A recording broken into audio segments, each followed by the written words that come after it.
Buenas tardes y agradezco la invitación que me han hecho los amigos que organizan este evento y particularmente a la profesora Jimena.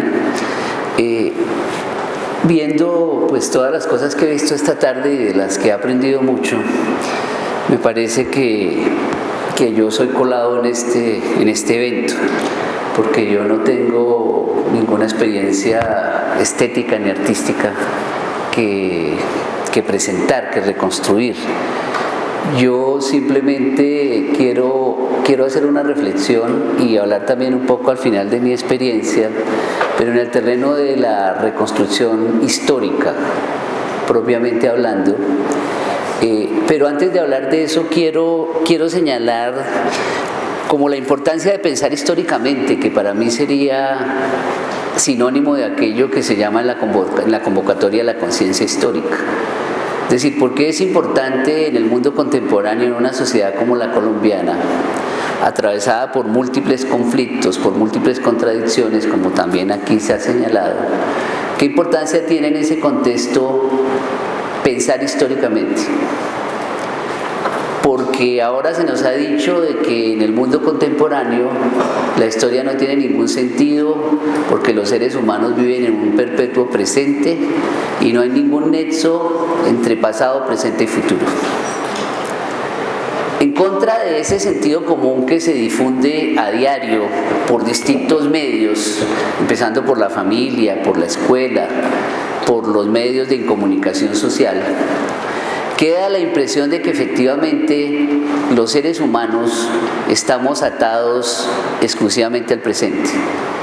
Y el pasado ni las perspectivas históricas tienen que ver con el presente, y menos con una proyección futura.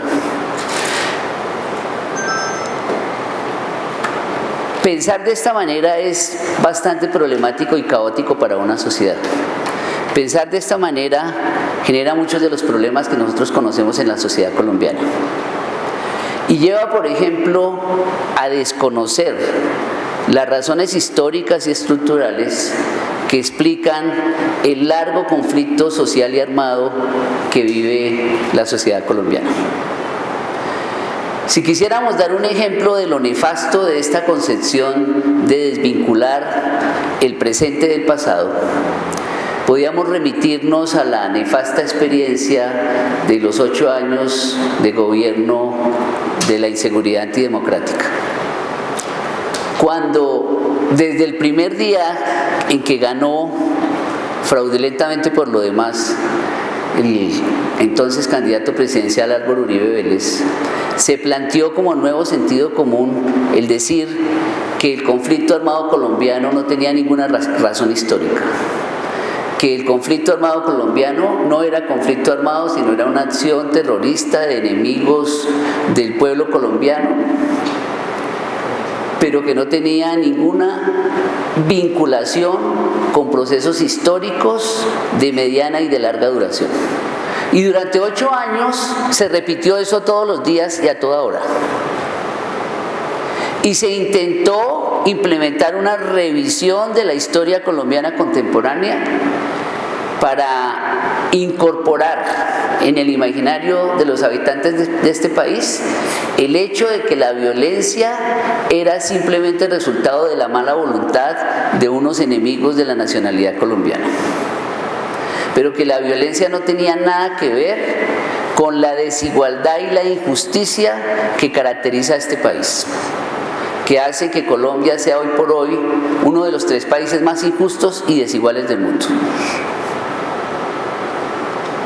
Ese proyecto de 8 años de repetir insistentemente una mentira, y en ese sentido sí que se aprendió de la propaganda nazi, ¿no? Lo que decía Goebbels, de que una mentira de tanto ser repetida se convierte en verdad, y Goebbels decía más exactamente que una mentira, si se repite más de 7.000 veces, se convierte en verdad. Se creyó que repitiendo eso durante 8 años, todos los días y a todas horas, de que aquí no había conflicto armado, de que aquí lo que habían era acciones terroristas, se pensaba que se iba a superar el problema.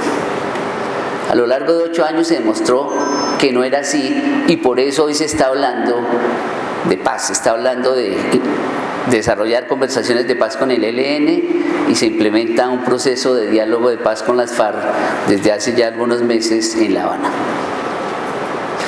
En ese contexto, pensar históricamente sí que es importante, porque pensar históricamente hoy para un habitante de este país, sea un habitante del campo o de la ciudad, significa recuperar los orígenes que explican un conflicto tan prolongado como el que nosotros vivimos, como el que nosotros soportamos.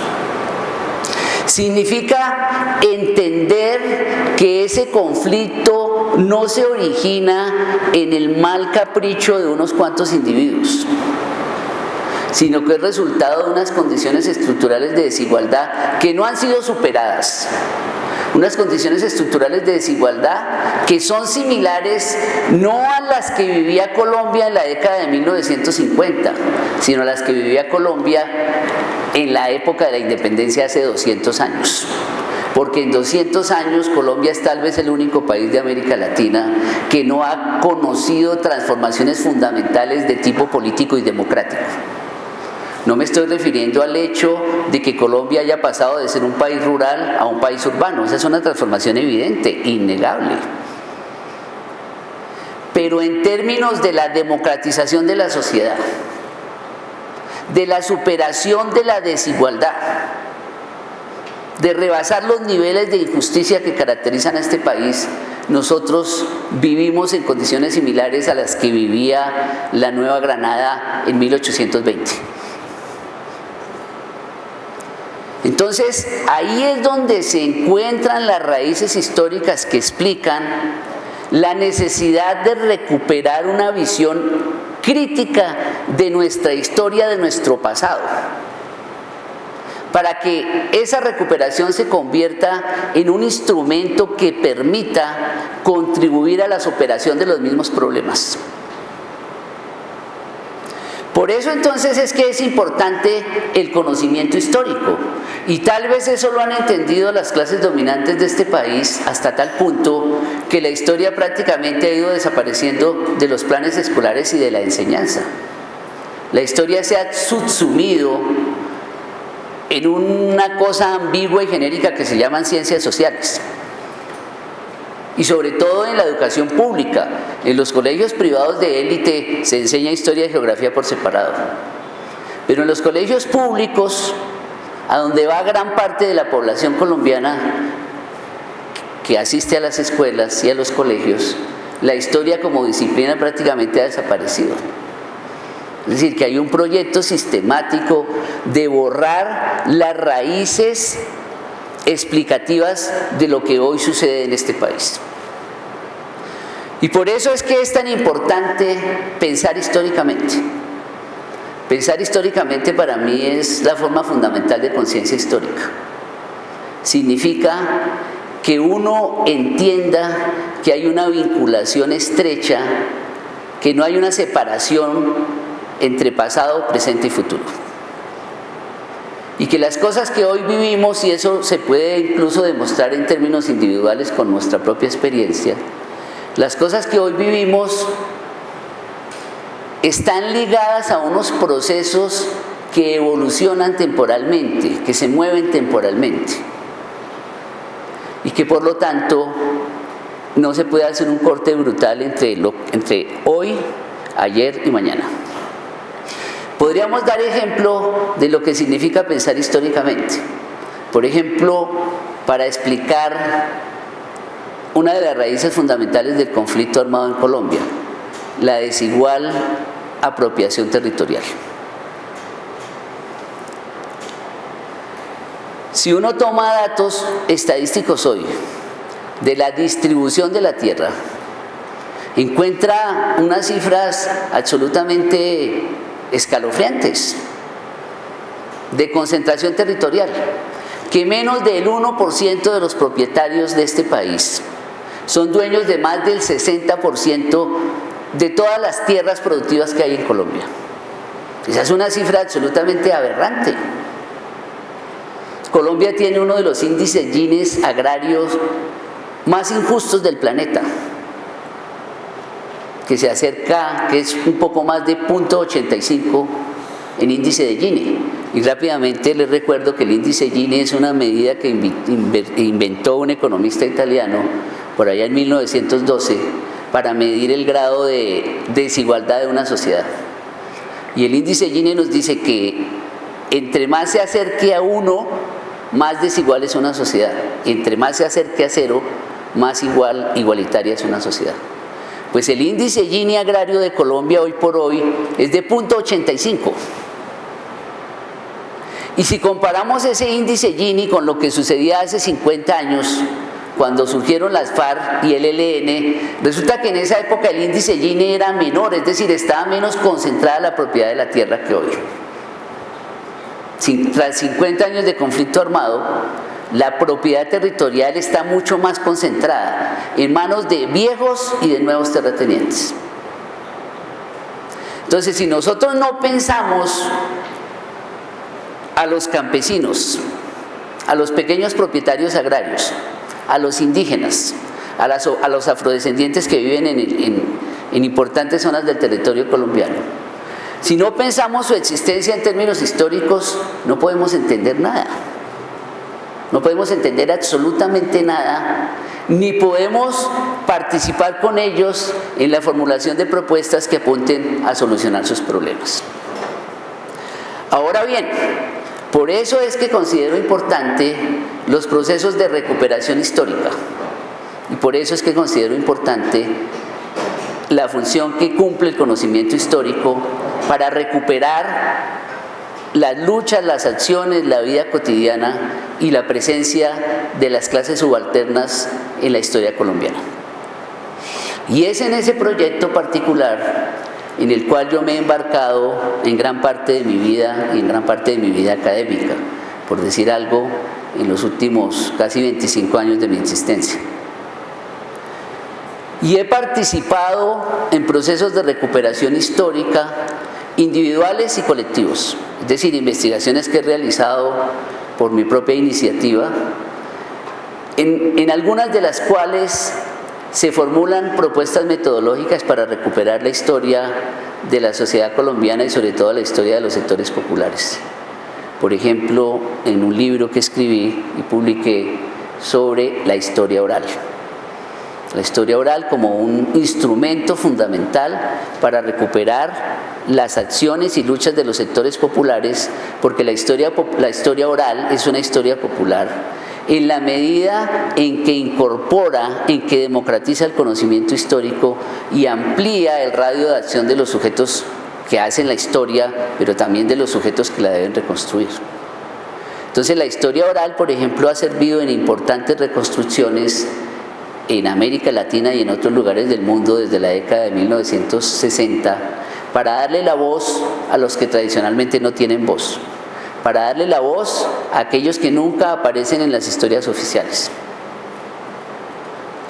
Y también he participado en la elaboración de una obra en 4 volúmenes que se llama Gente muy rebelde, que recupera las acciones populares en Colombia en el periodo 1909 a 1929, pero trata de recuperarlas todas, casi todas, en la medida en que se dispuso de fuentes. Entonces, en ese proceso de reconstrucción se recuperan las luchas de los campesinos, las luchas de los indígenas, las luchas de las mujeres, las luchas de los habitantes pobres de las ciudades, las luchas de los trabajadores en los enclaves imperialistas. Y se trata de presentar una reconstrucción de conjunto. Y a raíz de ese proyecto de recuperación de la historia colombiana, luego hemos desarrollado unos proyectos de recuperación que quiero presentarles como ejemplos, porque me parece que han tenido un alcance significativo. Me refiero a 2 proyectos de recuperación de historia de los trabajadores colombianos. Un proyecto que realizamos con la Unión Sindical Obrera USO, un sindicato que acaba de cumplir 90 años de existencia, fue fundado el 10 de febrero de 1923.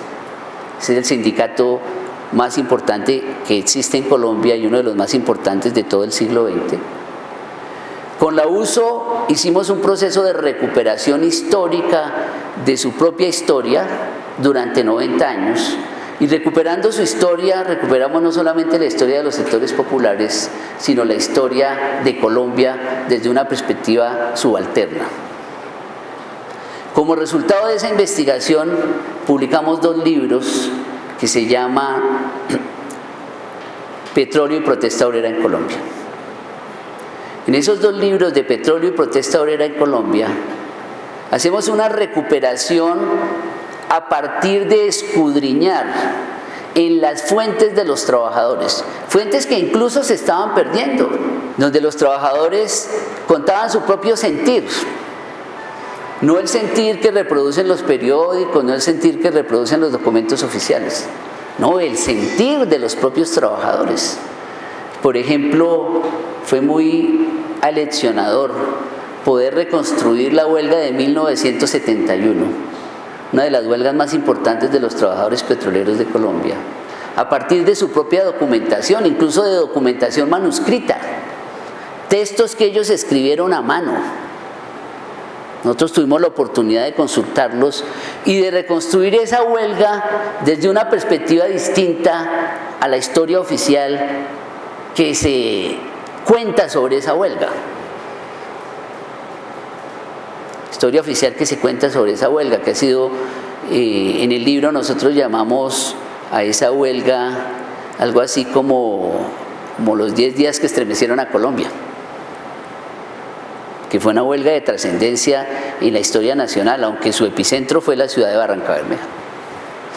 Y la recuperación de estos libros, la escritura de estos libros, se hizo con documentación con los trabajadores, se realizaron talleres con los trabajadores. Y al final, los 2 textos recopilan esa extraordinaria historia que todos los colombianos deberían conocer. Y esa recopilación, esa recuperación, no solo es una recuperación documental escrita, sino también una recuperación visual. Porque desde hace mucho tiempo yo he tenido y he desarrollado la propuesta de publicar libros, y sobre todo los libros de historia que he tenido la oportunidad de escribir, acompañados de material visual, de fotografías. Porque las fuentes fotográficas son fundamentales también en la recuperación de la historia de los sectores populares. Pero lo más importante de esta obra radica en que fue apropiada por los propios trabajadores. En un mundo y en un país donde cada vez se leen menos libros, y por lo tanto las ediciones y los tirajes cada vez son más reducidos. Resulta extraordinario que el propio sindicato de la USO haya publicado 4.000 libros, 8.000 en total, porque son 2 volúmenes. Y esos libros se les hayan distribuido a los trabajadores. Desde luego eso no es garantía que todos los trabajadores los hayan leído, pero por lo menos sí ha llegado a distintos lugares del territorio colombiano donde hay trabajadores petroleros, y después en otras actividades, en talleres, en cursos que hemos desarrollado con los trabajadores, hemos tenido la satisfacción de saber que muchos de esos trabajadores se han apropiado de su propia historia, una historia que en muchos casos ellos no la conocían. Y les ha servido para descubrir cosas como la siguiente, que es un ejemplo de la importancia de pensar históricamente. En el año 2011 hubo un escándalo en los llanos orientales, en los campos de Pacífico Rubiales en Puerto Gaitán. Un escándalo que tuvo alguna cobertura mediática, ¿no? En donde nos enteramos que en esos campos petroleros los trabajadores laboraban, óigase bien, como laboraban hace un siglo, en las mismas condiciones oprobiosas de trabajo y de vida. Y resulta que en esa historia de los trabajadores petroleros, nosotros contamos esa misma historia, pero para la formación de los primeros trabajadores petroleros de Barrancabermeja y de otros lugares del territorio colombiano. Y resulta que las condiciones son similares, absolutamente similares. Los trabajadores no tienen contrato, se les vincula por intermedio de cooperativas, de subcontratistas. Los trabajadores no tienen acceso al servicio de salud. Los trabajadores no tienen acceso a los servicios sanitarios. A los trabajadores se les brinda como comida una especie de lavaza para marranos. Eso sucede hoy en los campos de Pacific Rubiales, patrocinadora de la selección colombiana de fútbol. ¿Sí? Y eso mismo los trabajadores no solamente lo experimentaron, lo experimentan en carne propia los que viven en esa región, sino que lo pudieron conocer en la reconstrucción histórica de la USO. Entonces la historia sí tiene una utilidad directa en este caso para los trabajadores. Y una segunda experiencia que les quiero contar de recuperación histórica tiene que ver con un hecho significativo en la historia laboral colombiana y en la historia social colombiana, pero que es poco conocido, que es la masacre de Santa Bárbara.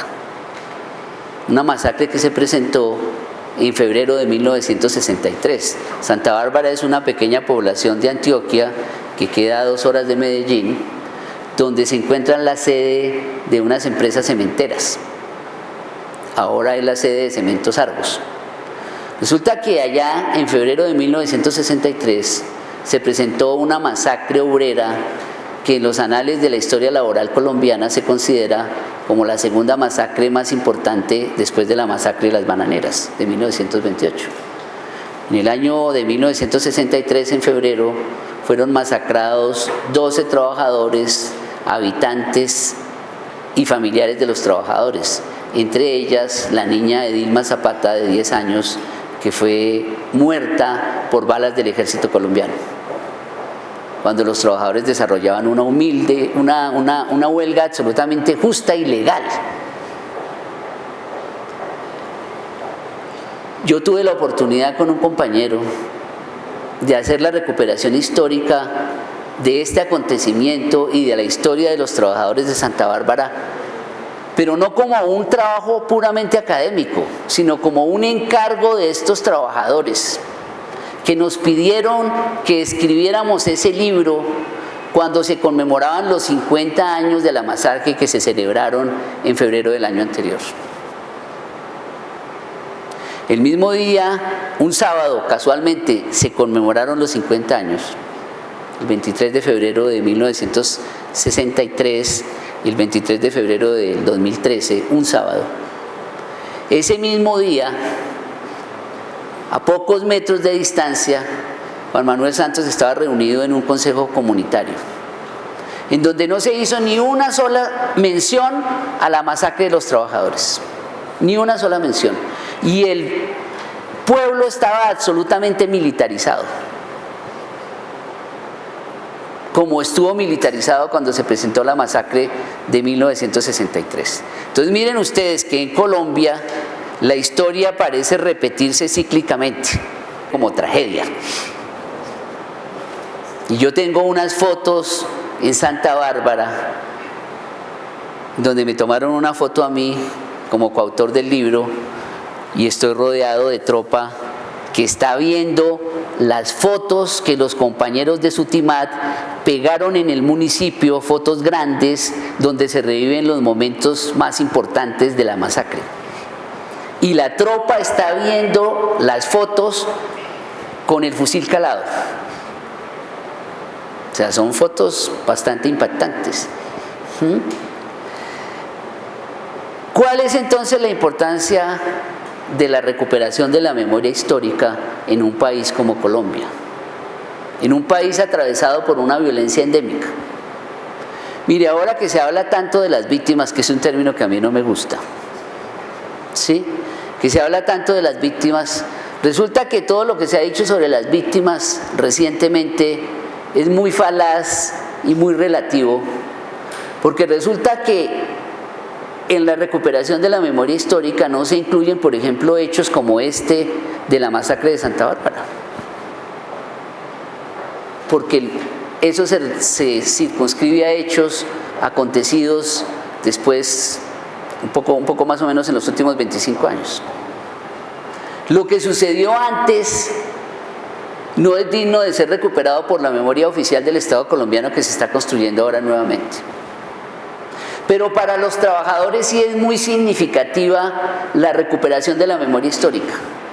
Y si alguno de ustedes ha ido a Santa Bárbara o tiene la oportunidad de ir a Santa Bárbara, les recomiendo que se fijen en un sitio emblemático que hay en ese pueblo. Y es que hay un monumento a los mártires de Santa Bárbara.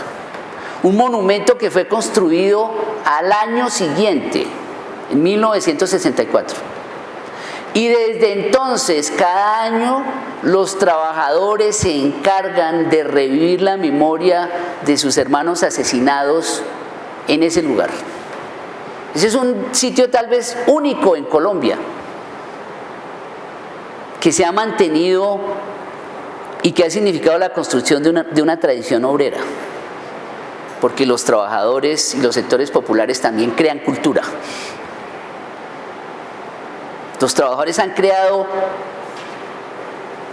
inventado una tradición. Han inventado la tradición del 23 de febrero como el día en que ellos recuerdan no solamente la sangre que derramaron sus hermanos, sino que recuerdan la lucha que emprendieron por mejorar sus condiciones de existencia y sus condiciones de trabajo. Y lo significativo es que eso se haya mantenido durante 50 años en un lugar que ha sido asolado por el paramilitarismo.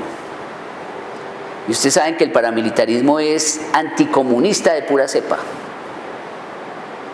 que ha destruido emblemas y monumentos similares que se han construido en otros lugares del territorio colombiano.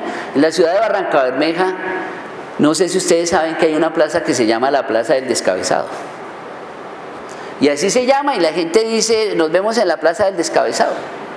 ¿Por qué se llama así la Plaza del Descabezado? Y eso también tiene una historia, que tiene que ver con la historia de la intolerancia en Colombia. Resulta que en ese lugar que hoy se llama la Plaza del Descabezado, los trabajadores petroleros de la USO erigieron un monumento a Camilo Torres Restrepo. Y al día siguiente que se puso el monumento, fue volada la cabeza de esa estatua. Y desde entonces quedó esa plaza y ese lugar como la Plaza del Descabezado. Los compañeros de Sutimat en Santa Bárbara han podido, en medio de todas las dificultades, de la violencia física, de la violencia simbólica, de la intolerancia, del anticomunismo, preservar ese monumento y preservar esa memoria.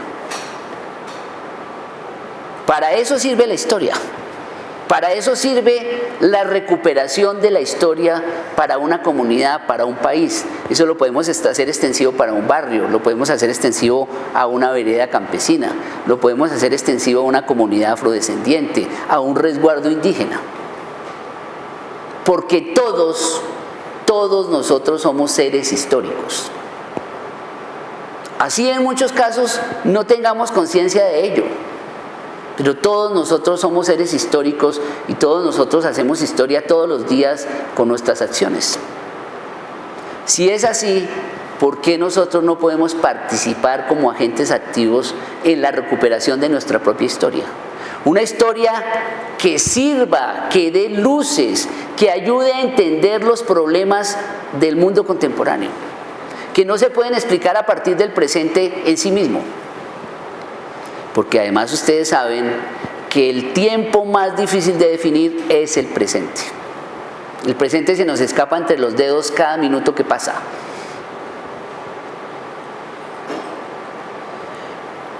Esta es la experiencia entonces que yo les quería contar muy sucintamente para resaltar la importancia de la recuperación histórica y no solamente como un proyecto académico, sino una historia como conocimiento que se enraice con los sectores populares. Y en mi caso particular, les he querido contar la experiencia que he tenido de trabajo con el mundo sindical, con el mundo obrero, que me han confiado y hemos trabajado conjuntamente en esa recuperación de su propia historia. Bueno, muchas gracias.